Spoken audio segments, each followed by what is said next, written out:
Ladies and gentlemen, good evening. It is my hope and prayer that this video is actually going to find you guys in good health. Personally, I am fine. Kisumu is also fantastic. Maybe you could let me know where you are watching the video from. The country or the country in case you are within the republic.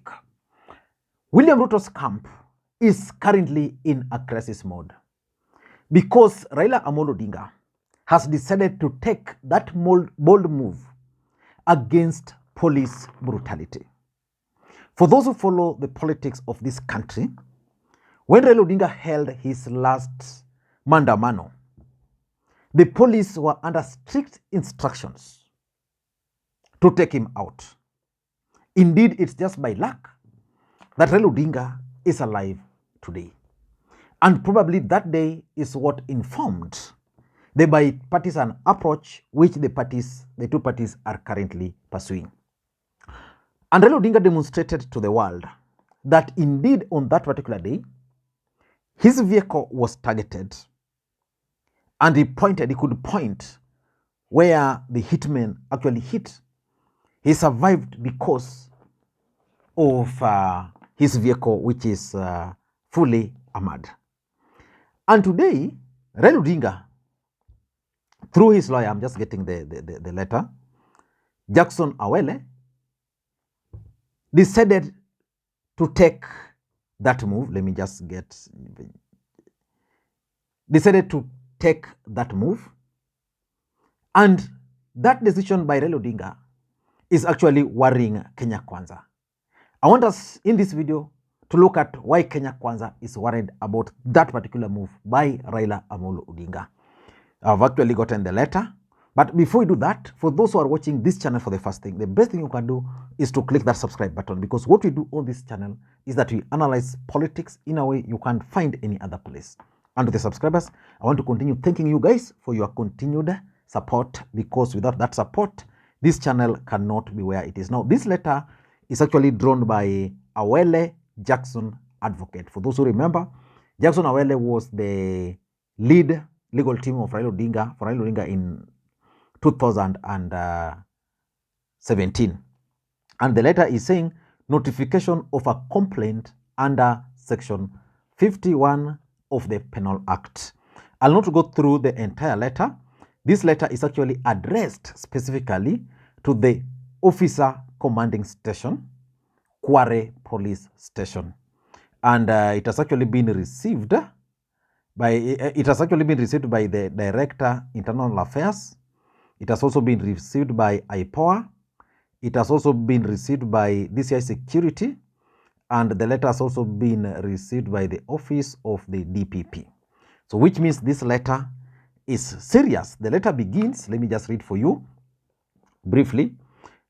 We act for the Right Honorable Raila Odinga, on whose instructions we write to you as hereunder, that on the 29th April 2023, between the hours of 14:00 to 15 hours, our client was in the pipeline area of Embakasi South Constituency, Nairobi County, participating in a peaceful demonstration in the company of thousands of Kenyans. At 16:30 hours and thereabout, in the course of our client's procession towards Outer Ring Road, our client encountered a contingent of armed police officers stationed at the very direction that the peaceful demonstrations was parading towards. By their very presence at the said location at the material day, it was clear that they knew or ought to have known that our client and other demonstrators at large had every intention of parading along the said area, and ought therefore to have provided or facilitated their safe passage and ensure order as by law required. So basically, if you paid very close attention to what Awele is saying, is that they were headed that direction, police came the other direction. Instead of providing them with the security, the police did that, and they are saying instead they said officers maliciously and with the clear intention of violently disrupting the peaceful demonstration, indiscriminately lobbed tear gas canisters, fired live ammunition, and sprayed pink-dyed water at our client's convoy, thereby provoking mayhem and violent reaction from the demonstrators. The reckless and violent use of force by the police on the material day is well documented and within the knowledge of the police and the public at large. So basically, you know, I once told you here that one thing Raila Odinga and the team were doing was that they were clearly out to document anything because of ICC and other issues. I don't want to go into this letter fully, but let me just take you to the point where now they are going specifically that where they are now going specifically for the specific police officers. It says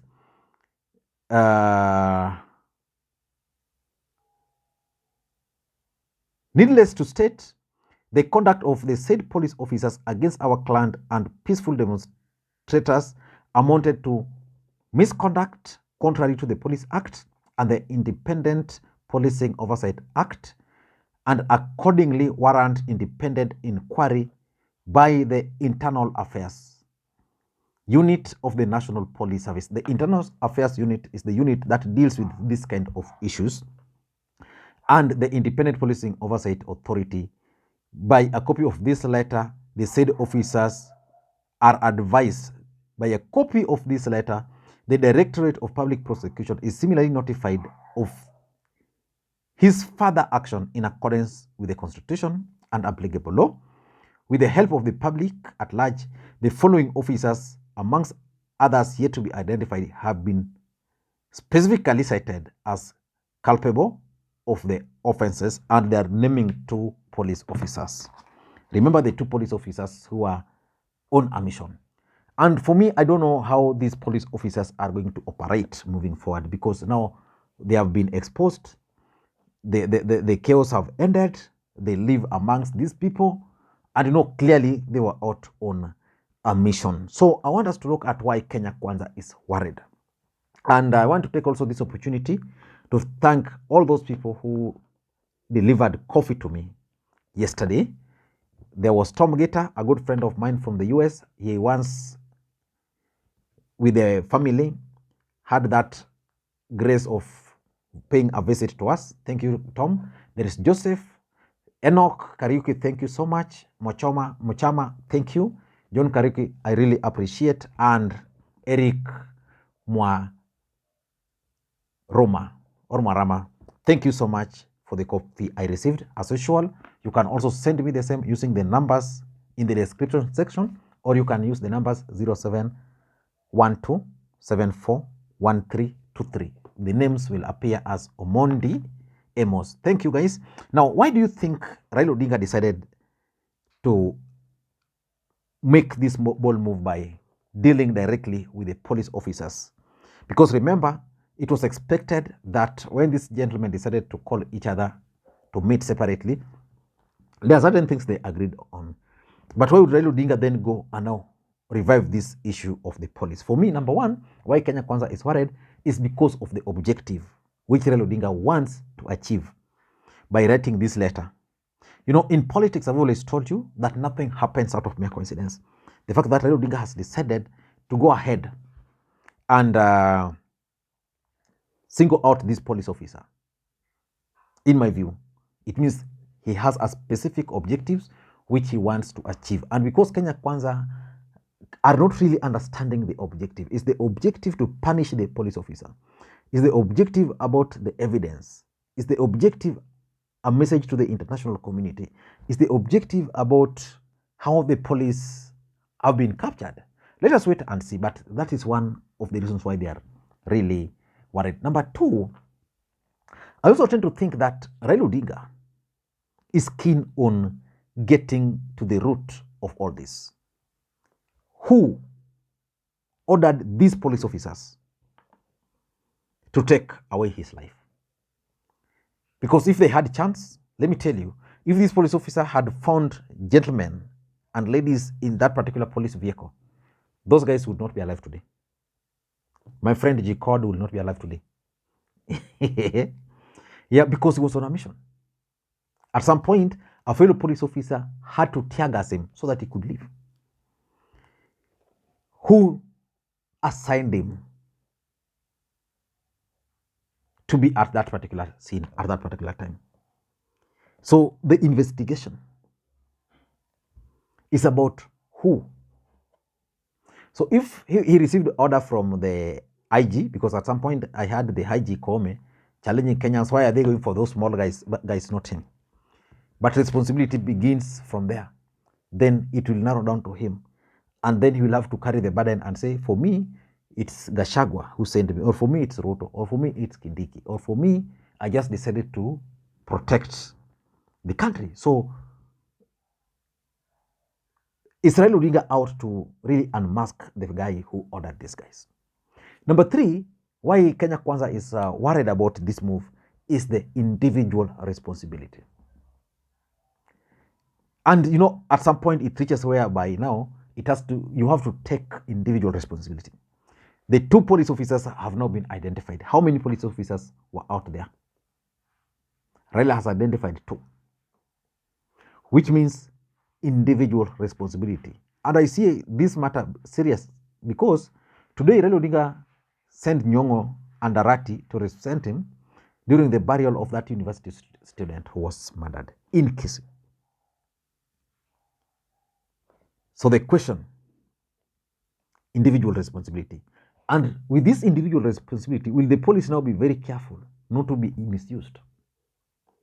Because next time you'll misuse a police and they'll tell you, no, when you'll be arraigned in court, you won't be there. There's this police officer who was doing a serious job in Nairobi, eliminating the thugs. The guy is currently carrying his own burden. The 4th reason is probably the strategy for ICC. It's Raila Odinga taking this action as part of his strategy to document, to record, and to pursue ICC. Because those who believe that the crimes which the police committed that day actually meets the threshold of ICC. So could that be Raila Odinga's objective? And lastly, is the issue of police brutality part of the negotiations between Raila and Kenya Kwanza? That's the other question. And how is he going to frame it before the committee, if that committee will be formed? So let us wait and see how all these things are going to unfold. Thank you guys, and may you have a good day. Bye-bye.